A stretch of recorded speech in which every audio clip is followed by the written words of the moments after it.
الحلقة اللي فاتت وصلنا لما تايسو كان بيحاول يهرب من وجعه بالغطس في المية، ولما رجع بيته وقعد في المطبخ افتكر جدته اللي لسه في غيبوبة ولقى مكالمات كتير فايتة من أونا. ولما اتصل بيها أونا حاولت بكل لهفة إنها تبرر له وتصحح له سوء التفاهم، لكن تايسو لقطعها بنبرة مهدودة وقال لها أنا تعبت، الموضوع بقى فوق طاقتي ومبقتش قادر أستحمل وعايز أنسى كل اللي فات. أونا شكرته واعتذرت له، وكل ده بمثابة فراق غير رسمي، بس السكوت فيه كان أعلى من الكلام. وسط الوجع ده تايسول كان بيعيط في الشارع، بس جده نده عليه من بعيد وقال له يلا يا ابني بكره وراك شغل. الجد رغم صرامته كان حاسس بحمل حفيده، وكلمه يلا نروح كانت كانها حضن بيطمنه ان الدنيا لسه ما خلصتش. الجد نفسه كان عايش وحده صعبه بسبب غياب زوجته في المستشفى، وما كانش بيصبره غير غنوه جاره اللي بتفكره بايامه الحلوه. تايسول شايل جبل على كتافه، شغال في 5 شغلانات في وقت واحد، ومسؤول عن اخوه وجدته ومستقبله، وفوق كل ده وجع قلبه. سون كانت البنت اللي معصراه ومراقباه في كل ده، وكانت حاسة بوجعه، وبمجرد ما عرفت انه ساب اونا ظهرت فورا عشان تطيب خاطره. بصراحة سون هنا اثبتت انها ست بيت وشخصية عملية اكتر من اونا، لانها بدل ما تزيد عليه الحمل كان بتحاول تخفف عنه وتدبر له حياته. لما هيسول اخوه اتصل وقال ان حالة جدتهم بدأت تتحسن، آسون صممت تروح معاه، وكمان كلمت اخوه وقالت له انا اللي هجيب تايسول في عربيتي عشان يلحق ينام شوية لانه وراه شغل بكرة كتير. وفعلا وصلوا البيت والكل كان في حالة ترقب. هيسول من كتر فرحته نزل في حمام السباحة يدعي ويصلي ان جدته تفوق، وفعلا المعجزة حصلت وجات له رسالة انها فاقت. وجده هنا بالرغم من تعبه وكبر سنه مسك ايده بفرحة كبيرة اول ما عرف انها فاقت، ومش مصدق انها رجعت له تاني بعد صراع من الموت. والدكتور قال ان اللي حصل ده معجزة حقيقية وتحدي للقدر. تايسول وهو راجع مع آسون ما قدرش يداري فرحته، ووقف العربية ونزل في نص الطريق، ووقف يدي ظهره للناس ويبص للسما زي ما كان بيعمل دايما لما يحس بحمل كبير او فرحة كبيرة قوي. الحركة دي اونا عارفاها كويس، لما عرفت ان جدته فاقت ارتاحت، بس زعلت في نفس الوقت انها ما بقتش معاه تشاركوا اللحظة دي. تايسول خلص اللوحة اللي كان بيرسمها لآسون وقال لها بوضوح انا هغير شغلي والظاهر اننا مش نتقابل تاني كتير. آسون خافت انه بيتهرب منها فطلبت منه طلب غريب، قالت له ما تيجي نختار مكان للفراق ونعمل مشهد فركشة زي المخطوبين عشان ننهي الموضوع بشكل عاطفي. ياسو افتكرها بتهزر فوافق، بس هي كانت بتتكلم جد وحددت كمان اليوم والساعة. كلمة فراق خلت تايسو يفتكر ذكرياته القديمة مع أونا، وقعد يعيط في وسط الغابة وهو بيفتكر كل لحظة بينهم. لأول مرة تايسو يقعد يشرب مع صاحبه بوش حزين وبيحكي له انا شفت واحد خارج من بيتها. صاحب المحل وصاحبه قعدوا يسمعوه وهو بيحاول يدافع عن اونا رغم وجعه منها، وشرب لحد لما اتعمى طينة عشان يطلع من كل اللي جواه. قضى الليل كله وهو بيفتكر اونا في كل ركن في المدينة وفي المترو وعلى الكوبري وفي كل مكان مشوا فيه سوا، وقرر ان دي هتبقى اخر مرة يفتح فيها صندوق الذكريات ده قبل ما يقفله ويدفنه في قلبه. أما أونا فكانت في بيتها الجديد وبتحاول تتأقلم، والمفاجأة إنها بدأت تقرب من سوهون مرات أبوها، رغم إنها ما كانتش معترفة بيها خالص، بس اكتشفت إنها الشخص الوحيد اللي فاضل لها، وبدأوا لأول مرة يقعدوا ويحكوا لبعض كأنهم عيلة بجد. فجأة وبدون مقدمات سهون سألت أونا سؤال قلب كيانها، ايه رأيك تيجي معايا هاواي؟ سهون عرضت عليها ان هما يسيبوا كل حاجة وراهم، هي خطتها انها ترجع للمكان اللي اتولدت فيه، لانها ببساطة شايفة ان كوريا ما بقاش فيه حاجة تربطها بيها غير بنت جوزها القديم. السؤال ده نزل على أونا زي الصعقة وخلاها تفكر لدرجة انها معرفتش تنام طول الليل، وفضلت ساكتة طول الطريق وهي بتوصل سهون لحد ما سهون نفسها سكتت ومبقتش عارفة تقولها اي حاجة. قبل لحظة الوداع مشاعر أونا اتهزت تماما لما سهون خدتها في حضنها زي الأم الحقيقية. في اللحظة دي أونا نطقت وقالت لها ممكن تيجي تعيشي معايا أنا وماما. سهون كانت طايرة من الفرحة إن أونا أخيرا فتحت لها قلبها، وطلبت منها تحضر شنطتها وتسافر معاها فورا، بس أونا كانت لسه متعلقة بالمكان فقررت تستنى وتلحقها بعدين. والحقيقة إنها كانت عايزة تودع بيت الذكريات اللي عاشت فيه أحلى وأصعب أيامها. قامت باعت البيت وسلمت المفاتيح وشالت يافطة عليها اسم أبوها اللي كانت معلقاها على المحل، وقررت تقفل فصل قديم من حياتها وتبدأ صفحة جديدة زي ما عمل تيسول بالظبط. تايسو بقى كان في انترفيو شغل، بس عقله ما كانش معاه خالص، كان بيسرح في الذكريات لدرجة ان كلامه كله كان طالع متلخبط. زميله القديم عرف ان هو بيدور على شغل فبعت له صورة كهدية وداع. الصورة كانت لقطة عبقرية لتايسو وأونا وهما ماسكين ايد بعض في المترو، والصورة دي قلبت عليه المواجع، فأخد قرار انه يرجع البلد عشان يشوف الأماكن اللي فكرته بيهم. لما رجع لقى جدته بقت تمشي خطوات بسيطة وده طمنه قوي، وهو بيتمشى لقى المرجحة اللي كانوا بيقعدوا عليها زمان وهما مستنيين الأتوبيس أيام الشباب، والشريط كله اتعرض قدام عينيه. راح عند بيت أونا اللي كانت مأجراه، بس اتصدم لما عرف إنها بعته ومشيت. الحمل زاد على عقله لدرجة إن هو نسي إن النهاردة يوم مهم جدا بينه وبين آسون.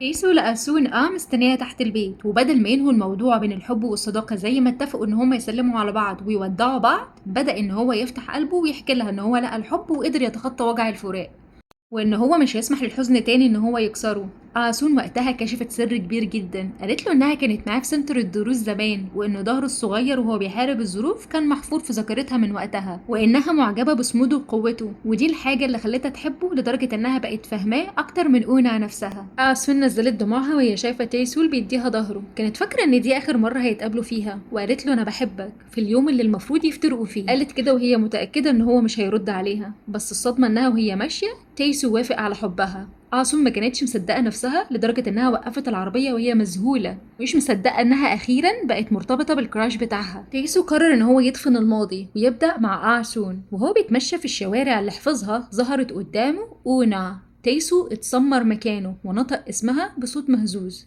الحقيقة إن أونا كانت راجعة بلدهم بس عشان تودعه وداع أخير، وده قبل ما تسافر برا البلد خالص. تيسو دموع نزلت وهو مش مصدق ليه تظهر دلوقتي بعد ما قرر ينساها.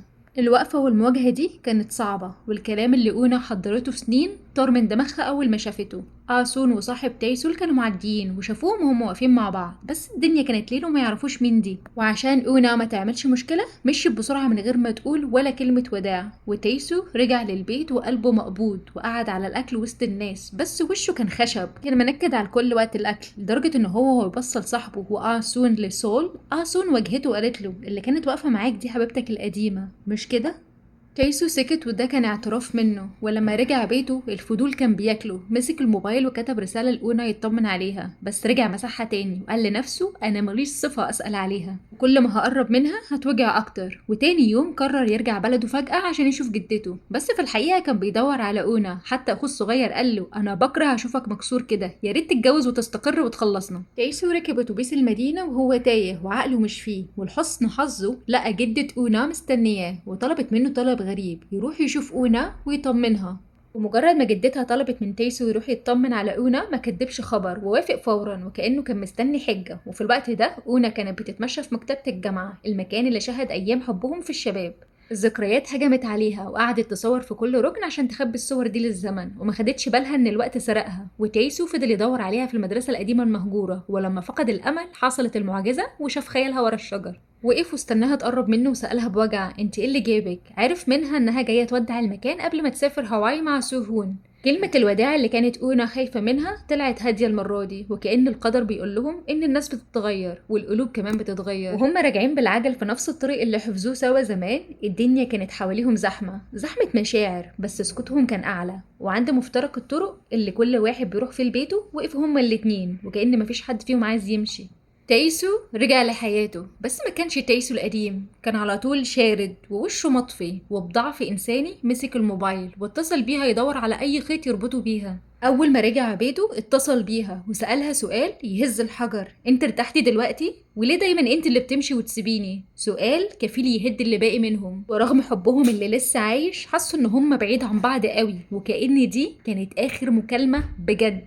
مكالمة من آسون قطعت الحالة دي. تايسو مسح دموعه وحاول يتماسك، وحس بالذنب لأنه لسه بيفكر في قديمه هو اللي لسه واعد آسون بالارتباط. آسون لاحظت إن هو متغير، لكنها ما توقعتش أبدا إن هو يكون لسه مرتبط بحبيبته القديمة. خرجوا سوا في ديت أو في ميعاد غرامي، كان كله إحراج وسكوت، لدرجة إن آسون شربت عشان تعرف تتكلم وقالت كلام مهزوز ملوش علاقة باتنين بيحبوا بعض. نفس الوقت ده على الجانب الآخر أونا جالها تليفون من زميلة شغل عشان تروح لها، ولما راحت قلبها حس إن في حاجة غلط، فقررت إنها تأجل سفرها وتروح لتايسو. بس للأسف شافت آسون وهي طالعة شقة تيسو وبتفتح الباب بالكود وكأنها صاحبة البيت. ساعتها أونا استخبت ورا السلم وشافت الحقيقة المرة، وإن هي في واحدة تانية خلاص جت وأخدت مكانها، ورجعت مكسورة وقررت تنفذ خطة السفر وتحاول تلحق سوهون. وهي في الطريق راجعة ما قدرتش تبطل عياط، وفي نفس الوقت تيسو كان خلص شغله الإضافي وكان شاف المكالمة اللي فايتة من أونا، فرجع بسرعة للبلد عشان يدور عليها. يمكن لو كان شاف المسد كول ده بدري شوية عن كده كان ممكن الفرصة دي ما كانتش ضاعت من ايده. لما شاف المسد كول جري وراها ولحقها لبيتهم القديم، وساعتها اكدت له انها مسافرة وطلبت منه ان هو يساعدها تلم اخر الحاجات اللي موجودة ليها في البيت. وهناك كشفت له سر بقاله 10 سنين. قالت له انها كل ما تحس بوجع او ضعف كانت بتدخل على حساب الاغاني المشترك اللي بينهم وتقعد تسمع اغانيهم، وبتحس ساعتها ان روحه معاها وبتقويها. واعترفوا لبعض إن هما تعبوا بعض قوي وإن الوجع والندم هما اللي فاضلين لهم من شبابهم. وقعدوا سوا يفتكروا الماضي بتاعهم وكل واحد فيهم اعترف بغلطه، لكن أونا فهمت إن اختياراتها هي اللي وصلت كل حاجة للنهاية دي، وما بقاش في غضب بس في حنين وندم. وقبل الوداع وقف ساكت فترة طويلة لحد ما شاف ايديها ماسكة الباب جامد قوي وفهم انها قررت تمشي حتى لو قلبها مش عايز. كان في باب واحد بس بينهم لكن المسافة كانت أبعد من أي وقت رغم إنهم لسه بيحبوا بعض.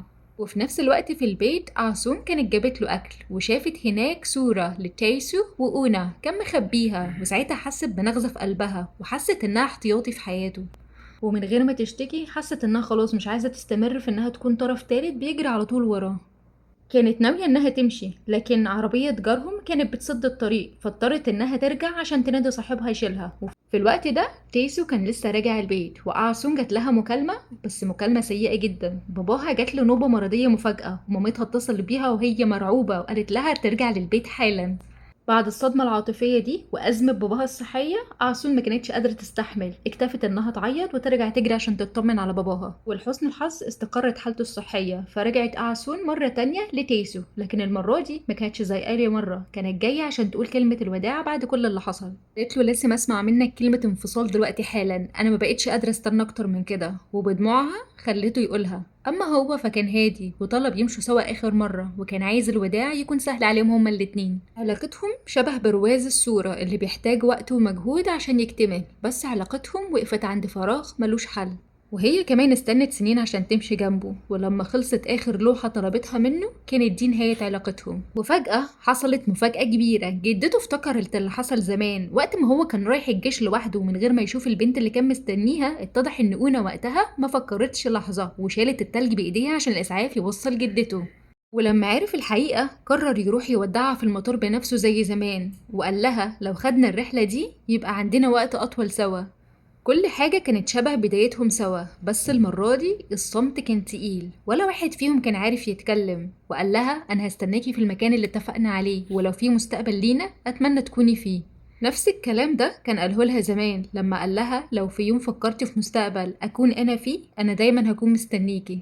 بس الغريب إن الوداع كان أهدى من أي وقت، والحضن الأخير في المطار كان مليان دعوات إن كل واحد يعيش حياة أحسن حتى لو الزمن فرقهم. قلب تايسو كان في مكان واحد بس، والمكان ده كان ليها هي وبس. لو وصلت لهنا ما تنساش تشترك في القناة وتفعل الجرس، ودايما تبقى عارف إن دعمك بيفرق جدا معانا. الحكاية لسه مخلصتش، استنونا في المسلسل الجديد الجاي في الحلقة اللي جاية. أشوفكم على خير، باي.